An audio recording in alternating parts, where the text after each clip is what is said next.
Hello viewers, இன்னைக்கு நம்ம பார்க்க போறது One Piece episode 1066 part 1.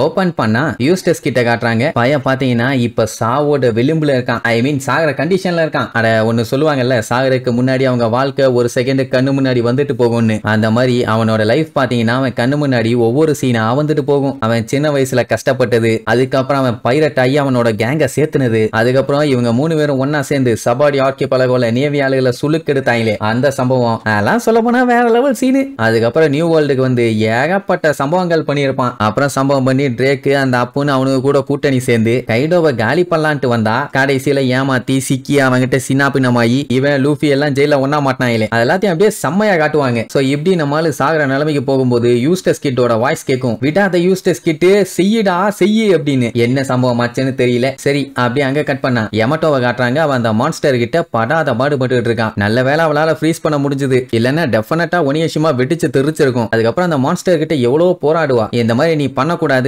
பண்ணினா ஏகப்பட்ட பேர் செத்து போயிருவாங்கன்னு. ஆனா அது கேட்கற மாதிரி இல்ல. அவனுக்கு என்ன சொன்னானுங்களோ அதை மட்டும் தான் செய்வேன்ட்டு பிளாஸ்ட் பண்றதுக்கு என்னென்ன பண்ணணுமோ அதைத்தான் ட்ரை பண்ணும். மொமனசுகேவை காட்டுறாங்க. கைடோவோட கிளவுட இழுத்து புடிச்சுக்கிட்டு எல்லாரோட உயிரையும் நான் எப்படியாச்சும் காப்பாத்தி எத்திடுவேன் அப்படின்னு சொல்லிட்டு கண்ணா பின்னான்னு முக்கிட்டு இருக்கான். ஆனா அவன் என்ன முக்கினாலும் ஒன்னு நடக்கிற மாதிரி இல்ல. எல்லாம் சண்டை போட்டுட்டு இருக்காங்க. இவன் பங்குக்கு ஏதாச்சும் பண்ணி ஆகணும்ல. அதனால வெறியேத்துறதுக்காக நடந்த சம்பவத்தெல்லாம் முதல்ல இருந்து ஒண்ணு விடாம அப்படியே யோசிச்சு பார்ப்பான். வேகமா காட்டுவாங்க. அது இன்னும் அவனை வெறியேத்தி விடும். புடிச்சு இழுன்னு இழுத்துட்டு இருப்பான். அதே நேரம் இங்க பாத்தீங்கன்னா லூஃபி கைடோ வாயில குத்த, கைடோ லூஃபி வாயில குத்த, டம்மு டம்மு டம்மு டம்முன்னு சண்டை அப்படியே அனல் பறக்குது. எனக்கு தெரிஞ்சு இவன் என்னதான் முக்குன்னு முக்குனாலும் இவனால இழுக்க முடியுமான்னு தெரியல. இதுல வேற அம்மா அப்பா நான் எப்படி லேண்ட் ஆஃப் ஆனவ காப்பாத்துறேன்னு மட்டும் பாருங்க, என்னால கண்டிப்பா முடியும்னு சொல்லிட்டு பையன் இப்ப முன்ன விட கொஞ்சம் எஃபர்ட் அதிகமா போட்டு, எனக்கு என்னமோ அது லைட்டா ஸ்லோவான மாதிரி தெரியுது, ஆனா ஸ்லோவானாலும் இன்னும் கொஞ்சம் தூரம் தான், போய் ஸ்ட்ரெயிட்டா நின்னா மட்டும் போதும், பர்த்னு விழும் இல்லன்னா வெடிச்சு விழும். அங்க ஃப்ளவர் கேபிட்டல் இருக்கவங்க எல்லாம் தூரமா இப்படி ஒண்ணு பறந்து வருதே, நம்ம தலையில விழுந்தா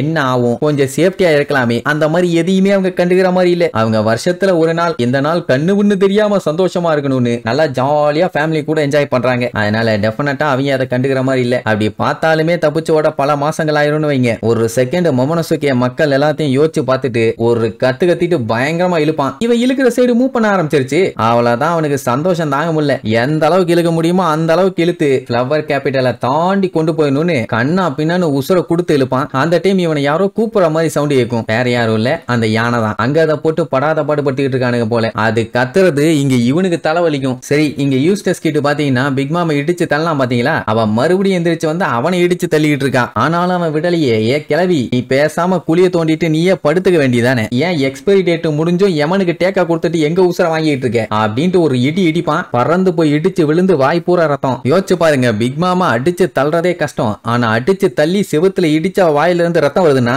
எந்த அளவுக்கு பவர்ஃபுல்லா அட்டாக் பண்ணிருப்பான். அங்க அனிமல் கிங்டம் பைரட்ஸ் எல்லாம் வாயை மூடிட்டு வேடிக்கை பார்க்க வேண்டியதானே. எவ்வளவு தைரியம் இருந்தா நீ பிக் மாமா மேல கைய வைப்ப, கண்டிப்பா உன்னால அவங்கள தோக்கடிக்க முடியாது அப்படி இப்படின்னு ஓவரா வாய் பேசிட்டு இருப்பானுங்க. ஆனா அவங்களோட டீம் ஆளுங்க இருப்பாங்கல்ல, அவங்க கேப்டன்ஸா சும்மா புகழ்ந்து தள்ளுவாங்க. காமான் உங்களால முடியும், ஆஹா ஓஹோன்னு. அந்த டைம் பாத்தீங்கன்னா இவனுக்குள்ள சண்டை என்னன்னா, எப்ப பார்த்தாலும் லாதான முதல்ல அட்டாக் பண்றான், அதுக்கப்புறம் தானே யூஸ்டஸ் கிட்ட அவனோட பவர்ஃபுல்லான அட்டாக்கை யூஸ் பண்றான். இந்த டைம் நீ போய் அட்டாக் பண்ணு, நான் என்ன உனக்கு ஓபனிங் கிரியேட் பண்ணி கொடுப்பேன், நீ உள்ள வந்து ஜாலியா என்ஜாய் பண்ணிட்டு போவியா, அதெல்லாம் முடியாது. இந்த டைம் நீ தான் அட்டாக் பண்ணணும். செகண்ட் அட்டாக்ல நான் அவளை கம்ப்ளீட்டா காலி பண்ணிடுறேன்.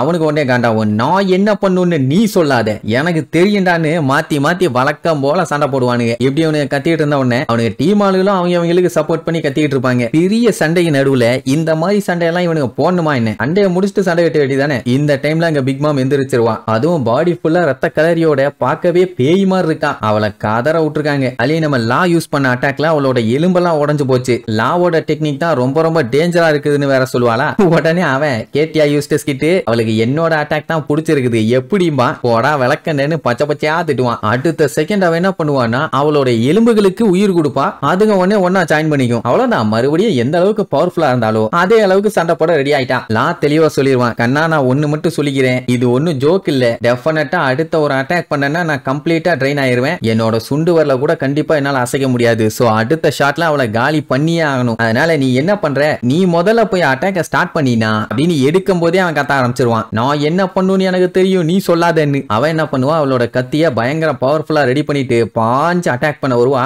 எஸ்கேப் ஆகி ஓட வேண்டியதானே, அதை விட்டுட்டு அந்த அட்டாக்க தடுக்கிறேன் ரிட்டர்ன் அட்டாக் பண்றேன்னு சொல்லிட்டு அண்ணா பின்னாடி யூஸ்டஸ் கிட் ரெடி பண்ண அந்த ஆயுதம் விட்டு வாங்கி பாதியா போயிடும். அந்த அளவுக்கு கொலவெறித்தனமா அட்டாக் பண்ணுவா. உடனே யூஸ்டஸ் கிட் என்ன பண்ணிட்டான், அவளோட தலையில மேக்னெட்டிக் பவரோட சவுத்து போலையும் அங்க இருக்க செவுத்துல நாத்து போலையும் ரெடி பண்ண உடனே அவளை அட்ராக்ட் பண்ணி செவரோட செவரா வச்சு லாக் பண்ணிரும். அதனால அவளால அசைய முடியல. என்னென்னமோ ட்ரை பண்ணி முக்குன்னு முக்குவா, அவன்னு வேலைக்கு ஆகல. இந்த கேப்பை யூஸ் பண்ணி மறுபடியும் அந்த மாடு மாதிரி இருக்க உருவத்தை உருவாக்கி யூஸ்டஸ் கிட்டு கண்ணா பின்னா அவளை இடிச்சு தள்ளுவான். ஆனா தப்புஸ்டா. சொல்ல போனா அந்த டவரையே புடிட்டா. ஆனாலும் கிட்டு விரதா இல்ல. கால்ல 4 போடு, கையில கிடைக்கிற ஸ்டீல் ஐட்டம் எல்லாத்தையும் போட்டு மூஞ்சா அடிப்பான். அவ எல்லாத்தையும் தட்டு விட்டு எஸ்கேப் ஆக ட்ரை பண்ணும்போது அடுத்த அட்டாக் இது யாருன்னு பார்த்தா நம்ம லா. அவன் என்ன பண்ணுவான், மூஞ்சிலேயே ஏறி உட்காந்துக்கிட்டு கத்திய கண்ணுக்குள்ள விட்டு கிண்ட போவான். அவ உசாரா அவனை புடிச்சு நெசுக்கி தரைய வச்சு ஒரே அடி. ஐயோ அவ்வளவுதான் சோலி முடிஞ்சுன்னு பார்த்தா நம்ம பைய உசாரு செம்மையா எஸ்கேப் ஆயிருவான். அதுக்கப்புறம் அவனை அட்டாக் பண்றான்னு போவா. இப்பதான் நம்ம லாவோட பாயிண்ட் ஆஃப் வியூல இருந்து அவன் அட்டாக்க காமிப்பாங்க. சூப்பரா இருக்கும். கையில சின்ன கல் எல்லாத்தையுமே அவளை நோக்கி சுண்டி விட்டுட்டு அவ கத்திய வச்சு அட்டாக் பண்ற நேரம் கரெக்டா சைடுல போயிட்டு இருக்க கல்ல ஸ்வாப் பண்ணி விட்டு இவன் அங்க போய் சைடுல ஒரு வெட்டு. அவ ரியாக்ட் பண்ணி அந்த கல்ல வச்சு வெட்ட வரக்குள்ளேயே இந்த பக்கம் ஸ்வாப் ஆயிருவான். அதுக்கப்புறம் அடுத்த ஒரு ஸ்வாப் பண்ணி மூஞ்சில ஒரு வெட்டு. இப்படியே மாத்தி அடுத்தடுத்து ஸ்வாப் பண்ணி மூஞ்சா அவளுக்கு வெட்டு போட்டுக்கிட்டே இருக்கான். எங்க இருந்து வர்றான் எப்படி வரான்னு சொல்லி அவளால பிரெடிக்ட் பண்ணவே முடியல. இப்படி அவன் குழப்பி விட்டுட்டு இருக்கான். அந்த டைம் யூஸ்டஸ் கிட்ட அவன் மூஞ்சிலேயே ஒரு அடி. அதுக்கப்புறம் தான் 2 பேரும் ஒன்னு சேர்ந்து பாஞ்சு அடிக்க வருவாங்க. உச்சக்கட்ட கடுப்பாயிட்டான். 2 கையை வச்சு 2 பேத்துக்கும் ஒரே அடி. பயலுக தெரிச்சிருவானுங்க. இப்ப என்ன பிக் மாமு உச்சக்கட்ட கடுப்பாயிட்டா. இதுக்கப்புறமும் பிக் மாமு அவனால சமாளிக்க முடியுதா இல்லையான்னு அடுத்தடுத்த எபிசோட்ல பார்க்கலாம். டாடா.